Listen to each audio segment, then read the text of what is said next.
अथ श्री महाभारत कथा। अथ श्री महाभारत कथा। महाभारत कथा। महाभारत कथा। कथा है पुरुषार्थ की, स्वार्थ के परमार्थ की, सार्थ की जिसकी बने श्री कृष्ण भारत पार्थ की।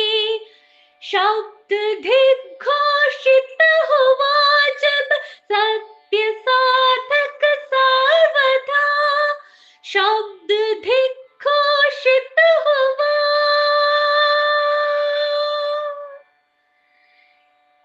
यदा यदा हि धर्मस्य ग्लानिर्भवति भारत, अभ्युत्थानम् अधर्मस्य तदात्मानं सृजाम्यहम्, परित्राणाय साधूनां विनाशाय च दुष्कृतां, धर्म संस्थापनार्थाय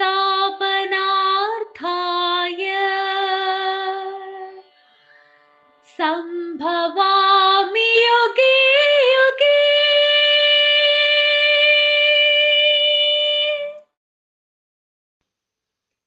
ഗം ഗണപതേ നമഃ. നാരായണം നമസ്കൃത്യ നരം ചൈവ നരോത്തമം ദേവീം സരസ്വതീം വ്യാസം തതോ ജയമുദീരേൽ. നമസ്തുതേ വ്യാസവിശാലബുദ്ധേ ഭുല്ലാരവിന്ദായതപത്രനേത്രം യേന ത്വയാ ഭാരതതൈലപൂർണ്ണപ്രജ്വാലിതോ ജ്ഞാനമയപ്രദീപ. എല്ലാവർക്കും നമസ്കാരം. അംശാവതാരം എന്നുള്ള ഭാഗമാണ് നമുക്ക് കേൾക്കാനുള്ളത്. വൈശമ്പായനോട് ജനമേജയൻ ചോദിക്കുകയാണ്,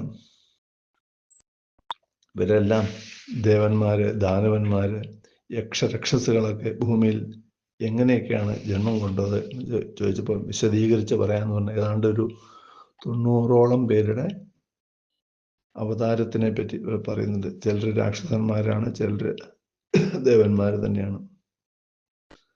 വിപ്രചിത്തി എന്ന് പറഞ്ഞൊരു അസുരൻ ഉണ്ടായിരുന്നു. അദ്ദേഹമാണ് ജരാസന്ധനായിട്ട് മാറിയത്. വിപ്രചിത്തി എന്ന് പറഞ്ഞു കഴിഞ്ഞാൽ വലിയ ദാനശീലനായിരുന്നു. അതന്നെ ആ ദാനശീലത്വമാണ് ജരാസന്ധനും കിട്ടിയത്. ഹിരണ്യകശിപായത് ശിശുപാലൻ, അത് പ്രസിദ്ധമാണല്ലോ, ജയവിജയന്മാരുടെ കഥ. അതിൽ ജയനാണ് ആദ്യം ഹിരണ്യകശിപു, പിന്നീട് രാവണൻ, പിന്നീട് അവസാനത്തെ ജന്മത്തിൽ ശിശുപാലൻ ആയി മാറിയത്. പ്രഹ്ലാദന്റെ അനിയന്മാരായിട്ടുള്ള സംഹ്ലാദനും അനുഹ്ലാദനും ശല്യരും ധൃഷ്ടകേതുവായിട്ട് മാറി. ശിബി എന്ന അസുരനാണ് ധ്രുമരാജാവായിട്ട് മാറിയത്. ബാഷ്കലൻ എന്ന അസുരനാണ് ഭഗദത്തനായിട്ട് മാറിയത്. പിന്നെ 5 കേകയന്മാര് ഏതൊക്കെ അസുരന്മാരായത് എന്ന് പറയുന്നു. സുർഭാനു പറഞ്ഞ രാഹു ആണ് യാദവംശത്തിലെ രാജാവായിട്ടുള്ള ഉഗ്രസേനായിട്ട് മാറിയത്. പിന്നീടും മൂന്നാലാളുള്ള പേര് പറയുന്നുണ്ട്. അജകൻ എന്ന അസുരാണ് സാല്വനായിട്ട് മാറിയത്. സാല്വൻ പണ്ട് ഭീഷ്മരിയായിട്ട് യുദ്ധം ചെയ്ത ആളാണ്. അംബയുടെ കാമുകനായിരുന്നു.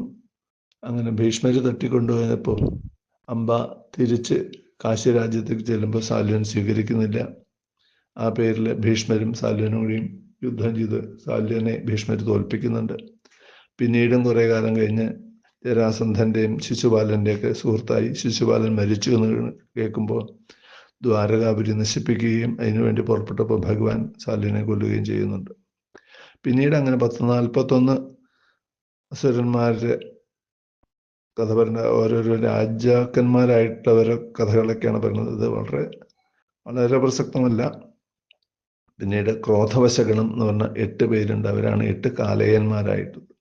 പിന്നെ ഒരു 20ഓളം പേര് എടുത്തവരുണ്ട്. കാലിംഗന്മാരും കാരൂഷാധിപന്മാരും ഒക്കെ അവരെ പറയുന്നുണ്ട്. കാലനേമി എന്ന മഹാസുരനാണ് കംസനായിട്ട് മാറിയത്.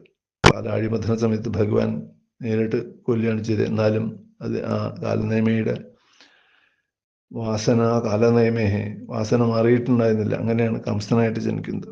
ഗന്ധർവ അധിപതിയായിട്ടുള്ള ഒരു ആളാണ് ദേവകൻ. ദേവകിയുടെ അച്ഛനായിട്ട് ജനിക്കുന്നത്. സാക്ഷാൽ ബൃഹസ്പതി ദേവഗുരുവാണ് ദ്രോണരായിട്ട് ജനിച്ചത്. ദ്രോണരുടെ മകൻ അശ്വത്ഥാമാവ് ഒരു പ്രത്യേക ജന്മമാണ്. മഹാദേവന്റെ കാമവും യമന്റെ ക്രോധവും ചേർന്നൊരു പ്രത്യേക ജന്മമാണ് അശ്വത്ഥാമാവ്. അത്രയും ക്രൂരമായ കർമ്മം ചെയ്യാൻ വേറെ ആർക്കും പറ്റില്ലല്ലോ. അവസാനം കുട്ടികളൊക്കെ തീയിട്ട് കൊന്ന്, അല്ലെങ്കിൽ ഉറക്കത്തിൽ കൊന്ന ആളുടെ 8 വസുക്കള് ആണ് ഗംഗാ പുത്രന്മാരായിട്ട് ജനിച്ചത്. അതിൽ ഏറ്റവും ഇളയ ആളാണ് ഭീഷ്മരായിട്ട് മാറിയത്. രുദ്രഗണങ്ങളുടെ ഒരു അംശമാണ് കൃപര്. യുഗങ്ങളിലെ ഒരു ദേവന്മാരായ അല്ലെങ്കിൽ യുഗത്തിന്റെ ആൾക്കാരായിട്ടുള്ള ദ്വാപരൻ ആണ് ശകുനിയായിട്ട് മാറിയത്. ശകുനിയാണല്ലോ പ്രലോഭിപ്പിക്കുക കലിയെ. കലി ദുര്യോധനൻ ആണ്. മരുദ്ഗണങ്ങള് ആണ് സാത്വികിയും ദ്രുപദനും വിരാടനും കൃതവർമാവും ഒക്കെ ആയത്. ദേവന്മാരുടെ സഹായിയായിട്ടുള്ള, എന്നാൽ ദിതി പ്രസവിച്ച 49 പേരാണ് മരുദ്ഗണങ്ങൾ. ആരാണ്? സാത്വികി. അർജുനന്റെ ശിഷ്യനായി ഭഗവാന്റെ ബന്ധുവായിട്ടുള്ള സാത്വികി പാണ്ഡവ പക്ഷത്തുള്ള ആളാണ്. ദ്രുപദനും വിരാടനും പാഞ്ചാലിന്റെ അച്ഛൻ, മറ്റത് ഉത്തരയുടെ അച്ഛൻ. കൃതവർമാവ് ഭഗവാന്റെ സേനാധിപനാണ്. പക്ഷേ സേനയെ കൗരവന്മാർക്ക് കൊടുത്ത കാരണം കൗരവന്മാർക്ക് വേണ്ടിയിട്ടാണ് യുദ്ധം ചെയ്തത്. ഒരു ഗന്ധർവാധിപതിയായ ഹംസനാണ്, അജഗയുടെ മകനായിട്ടുള്ള ഹംസനാണ് ധൃതരാഷ്ട്രമായിട്ട് മാറിയത്. യമധർമ്മൻ സ്വയം വിദുരനായി, മാണ്ഡവ്യ ശാപം കൊണ്ട് വിദുരനായി. ആ സമയത്ത് യമപുരി കാത്തിരുന്ന സാക്ഷാൽ യമധർമ്മന്റെ അച്ഛനായിട്ടുള്ള ആദിത്യനാണെന്ന് ഭാഗവതം പറയുന്നു. പിന്നെ ദുര്യോധനന്റെ കലിയാണ് ദുര്യോധനൻ എന്ന് പറഞ്ഞു. ആ സമയത്ത് മൂലം കൂടി ഞാൻ എടുത്തു നോക്കിയതിൽ മഹാഭാരത മൂലത്തിൽ ശൗനകൻ ചോദിക്കുന്നുണ്ട്, ഈ 100വന്മാരുടെ പേര് ക്രമത്തിൽ പറഞ്ഞാലും എന്ന് പറഞ്ഞപ്പോൾ ആ 100വന്മാരുടെയും ദുശ്ശളയുടെയും പേര് എടുത്ത് പറയുന്നുണ്ട്. ഇതൊന്നും അല്ലാതെ യുയുത്സു എന്ന് പറഞ്ഞൊരു കുട്ടി കൂടിയുണ്ട്.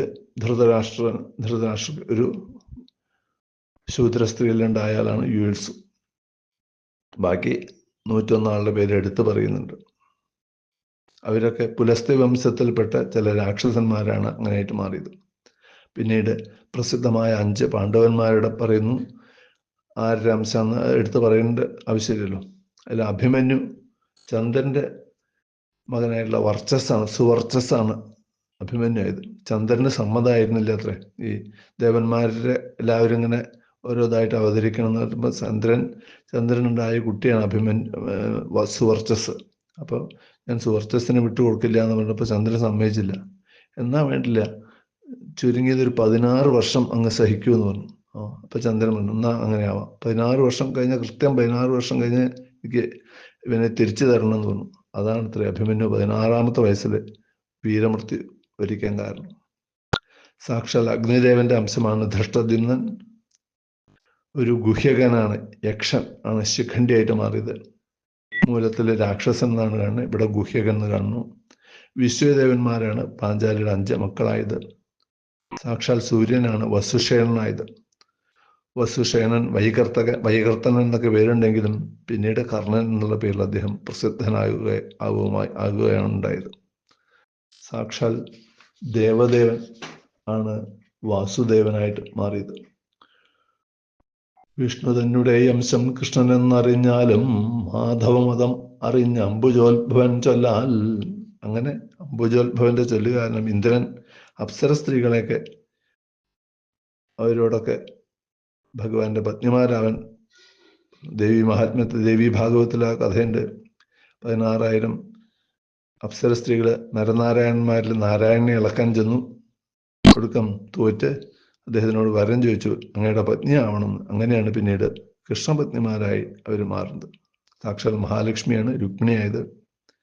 സാക്ഷാൽ ശചീദേവി ഇന്ദ്രന്റെ പത്നിയാണ് ദ്രൗപദിയായത്. ദ്രൗപദിയെ പറ്റി മൂലത്തിൽ കുറച്ച് വർണ്ണിക്കുന്നുണ്ട്. ദ്രൗപദിയുടെ അംഗാവയവങ്ങളും ശരീര സൗന്ദര്യമൊക്കെ വർണ്ണിക്കുന്നുണ്ട്. സിദ്ധി എന്ന ദേവിയാണ് കുന്തിയായിട്ട് മാറിയത്. ധൃതി എന്ന ദേവിയാണ് മാദ്രിയായി മാറിയത്. മതി എന്ന ദേവിയാണ് ഗാന്ധാരിയായിട്ട് മാറിയത്.